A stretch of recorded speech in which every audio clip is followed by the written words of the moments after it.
Hello, welcome back to my bookshelf. I'm Justine Brown. Today we're talking about the Bible and why even atheists should read it. Why should atheists and agnostics know about the Bible?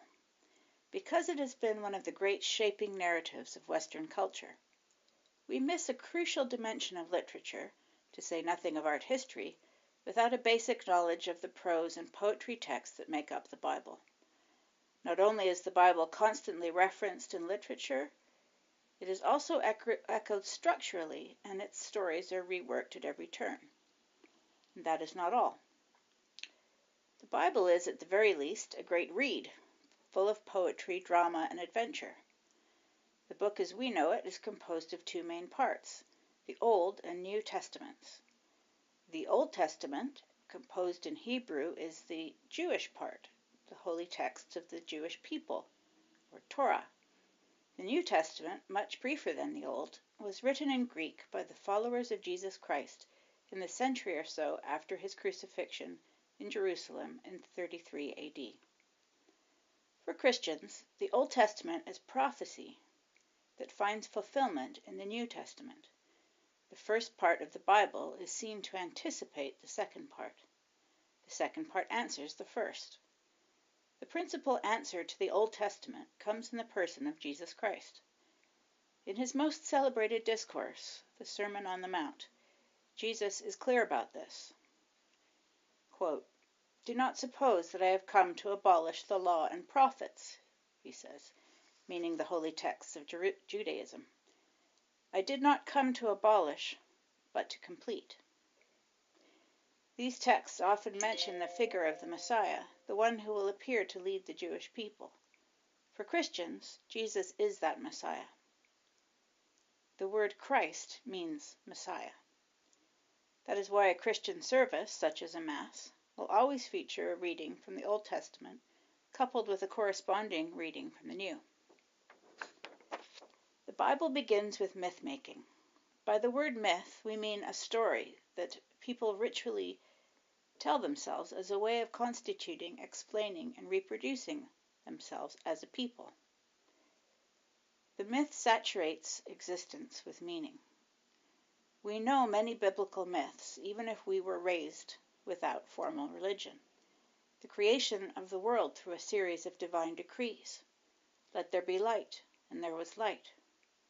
God fashioning Eve from Adam's rib, Adam and Eve tempted by the serpent in the Garden of Eden, Noah assembling his animal couples on the ark to preserve them from the flood, young David felling the giant Goliath with a slingshot, Delilah shearing Samson, and so on.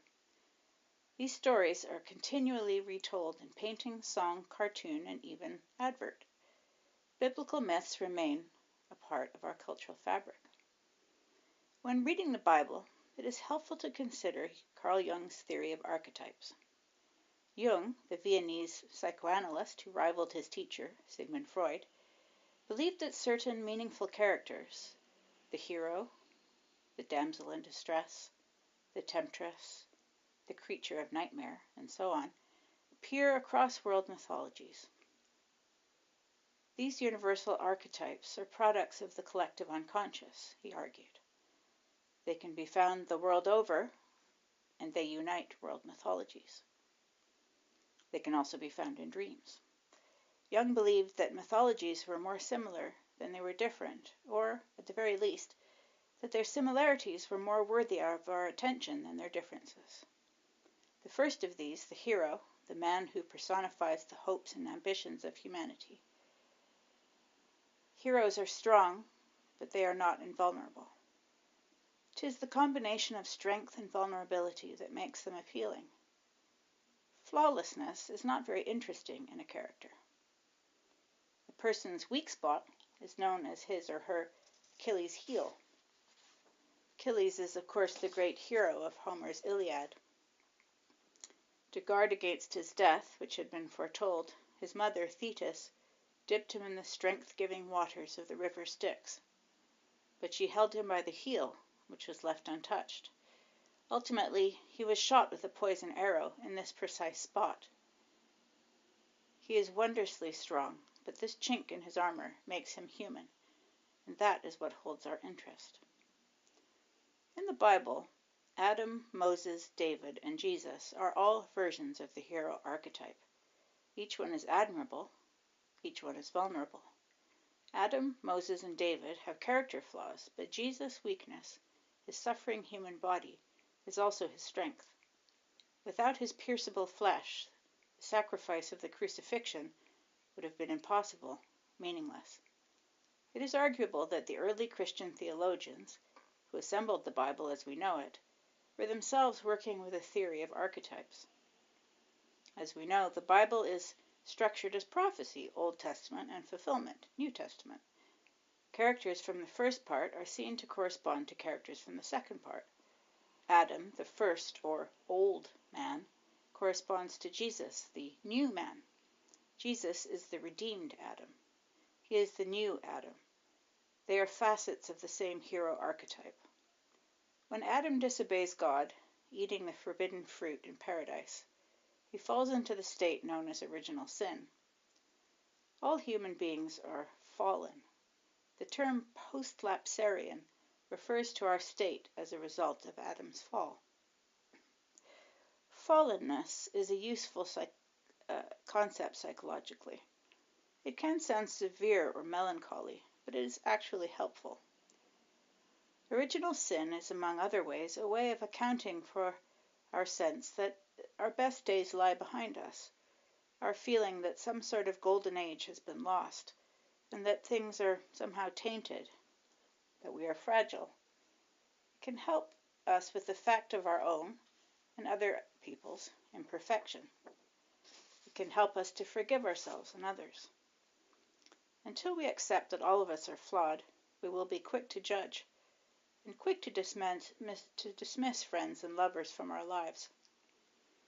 Many of us dispose of these others in an endless quest for our so-called soulmate, the perfect person who will complete us magically and forever.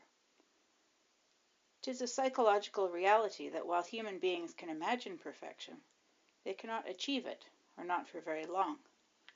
Fallenness is inherent. Flaws and drawbacks will always surface. Let us abandon the poisonous concept of the single and unique soulmate.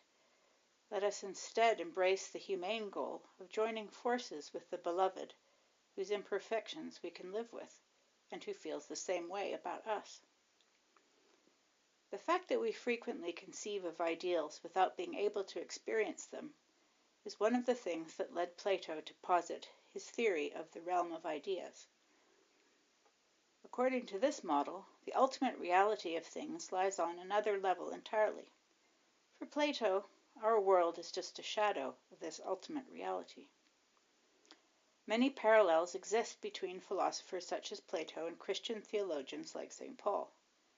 Paul was the first and most influential such theologian. His letters to early Christian communities appear in the New Testament after the Gospels, the four narratives of the life of Jesus. These letters offered guidance to communities sprinkled around the Roman Empire at a time when the religion of Christianity was in its infancy. It had few practitioners, and those who did practice were often punished severely. Because Jesus is such a familiar figure now, we have forgotten how astonishing he was then. He was a God without a God's shining, deathless invulnerability. He was a God who had accepted the worst of humanity's lot, suffering and ultimate annihilation. He was a king who had rejected the trappings of kingship. Many of the Jewish people expected the Messiah to come in glory with a great army and drive the Romans out of Judea. Jesus defied expectations. That is the point of his style. He was born in an outbuilding. His mother was young and vulnerable. Trained as a carpenter, humble and chaste, Jesus led a simple life in an outpost of the Roman Empire before his ministry began. When he rode by donkey. He died a criminal's death. His words were forceful. We have only to leaf through the Gospels to get that. A distinct person emerges from these pages, challenging brilliant, a controversialist, paradoxical. To say that Jesus was an extraordinary speaker is to understate the case. American cultural historian Camille Paglia describes him as charismatic. For her, Jesus was an itinerant, charismatic Jewish preacher. If so, it is a charisma that has survived his death. In his most famous discourse, the Sermon on the Mount, Jesus offers a series of paradoxes. Through these, he redefines human success. The meek are the truly lucky. How blessed are those of a gentle spirit. They shall have the earth for their possession. He places the emphasis firmly on the inner world. What matters for Jesus is spiritual reality. Outward appearance, our place in the social hierarchy, how we look, what we possess, is trumped by this inner reality. Our thoughts matter. Our habits of mind are crucial. We cannot be ruled by anxiety. Quote, I bid you to put away anxious thoughts about food and drink to keep you alive and clothes to cover your body. Surely life is more than food, the body more than clothes. Behold the lilies of the field, how they grow. They toil not, neither do they spin, and man does not live by bread alone.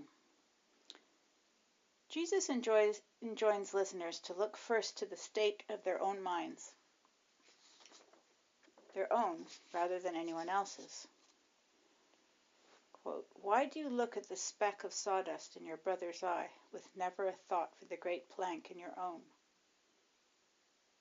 He sets a high bar spiritually, attacking lazy assumptions and commonly held beliefs about what we actually owe others. Everybody merits brotherly love, not just people who love us.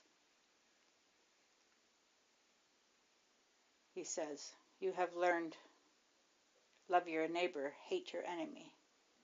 But what I tell you is this, love your enemies. Love your enemies. It is a considerable challenge and one that still sets us struggling to comprehend, let alone embrace it. There is an absolute freshness in the Sermon on the Mount, a counterintuitive appeal that leaps out at us more than ever today. Reading it, we can imagine the crowd, how surprised they were, how inspired. We don't have to be Christians in order to learn from the Bible. When we see someone study yoga, or even read the Bhagavad Gita, we don't assume that they are Hindu converts these days. When someone studies Buddhism, we don't suppose that they accept every detail, say, of the Tibetan Book of the Dead as literal. The same goes for other sacred texts. And the same goes, incidentally, for philosophy. We don't have to be card-carrying Platonists in order to learn something from Plato. Religions, including Christianity, developed out of a desire to account for existence and live our lives well. So let us read the Bible because it helped to shape Western culture, yes. Let us read it because it still can. Thank you very much. Please do subscribe and like this video if you enjoyed it. I welcome your comments below.